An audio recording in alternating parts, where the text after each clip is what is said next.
বাংলাদেশের গভর্নমেন্টকে আমি বিনীত অনুরোধ জানাবো, শ্রম মন্ত্রণালয়কে অনুরোধ জানাবো, এয়ারপোর্ট অথরিটিকে অনুরোধ জানাবো, আমার শ্রমজীবী ভাইদের সাথে ভালো আচরণ করুন। বিশেষ করে যতগুলো দূতাবাস আছে, আমার শ্রমজীবী ভাইদের যে কোনো কাজকে অগ্রাধিকার ভিত্তিতে আপনারা সার্ভিস দিন। এটা দিতেই হবে। তারা ভালো থাকলে ভালো থাকবে বাংলাদেশ। তাই শ্রমজীবী যারা আছেন মনক্ষুণ্ণ হবেন না, মন ছোট করবেন না। You are the superhero. You are the superhero. You are the remittance fighter of our country. এজন্য রাস্তা দিয়ে যখন হাঁটবেন, বুক ফুলিয়ে হাঁটবেন, আর বস্তা ভরে টাকা নিয়ে দেশে ফিরবেন। ঠিক কিনা বলেন? বুক ফুলিয়ে হাঁটতে হবে। এজন্য আমি আমার প্রিয় মাতৃভূমি বাংলাদেশের গভর্নমেন্টকে অনুরোধ করবো, আমাদের শ্রমজীবী ভাইদের যাতে সুবিধা হয় এই ব্যবস্থা আপনাদের করতে হবে। বিনীত অনুরোধ রাখবো। শ্রম মন্ত্রণালয়ে যারা দায়িত্বে আছেন, স্পেশালি তাদেরকে রিকোয়েস্ট করবো, আমাদের শ্রমজীবী ভাইদের যেন কোনো কষ্ট না হয়, কারণ তাদের পাঠানো রেমিটেন্সে সচল থাকে আমার দেশের অর্থনীতির চাকা। তারা ভালো থাকলে ভালো থাকবে বাংলাদেশ। Very simple. ঠিক কিনা বলেন?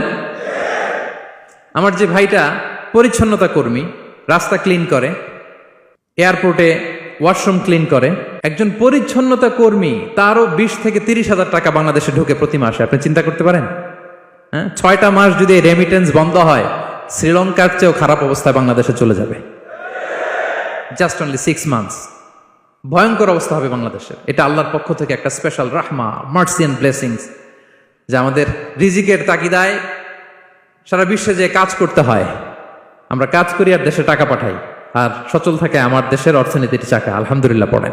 সো বাংলাদেশের গভর্নমেন্টকে আমি বিনীত অনুরোধ জানাবো, শ্রম মন্ত্রণালয়কে অনুরোধ জানাবো, এয়ারপোর্ট অথরিটিকে অনুরোধ জানাবো, আমার শ্রমজীবী ভাইদের সাথে ভালো আচরণ করুন, তাদের সাথে কোঅপারেট করুন।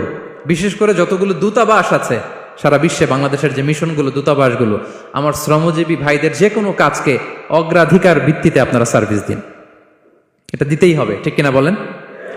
তারা ভালো থাকলে ভালো থাকবে বাংলাদেশ। তো এজন্য শ্রমের কোনো বিকল্প নাই। নিজ হাতে উপার্জিত অর্থ, নিজ হাতে উপার্জিত কামাই, এটা শ্রেষ্ঠ কামাই।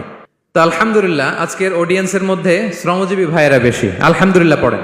এটা আমাদের সৌভাগ্য। এই যে বাংলাদেশে এখন চাকরি নাই, চাকরির বাজার মন্দা, মাস্টার্স পাশ করে বেকার টোটো কোম্পানির ম্যানেজার, এরকম আছে না নাই? তার বিপরীতে আল্লাহ তাআলা আপনাদেরকে মালয়েশিয়া নিয়ে আসছে। প্রতি মাসে আপনি টাকা পাঠান, আলহামদুলিল্লাহ।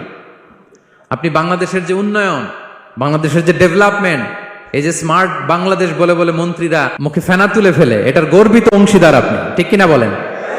আপনি গর্বিত অংশীদার। You are the contributor, you are the real contributor. আপনার অবদানে বাংলাদেশ আজকে সচল, আলহামদুলিল্লাহ। সো মন ছোট করার কোনো সুযোগ নেই।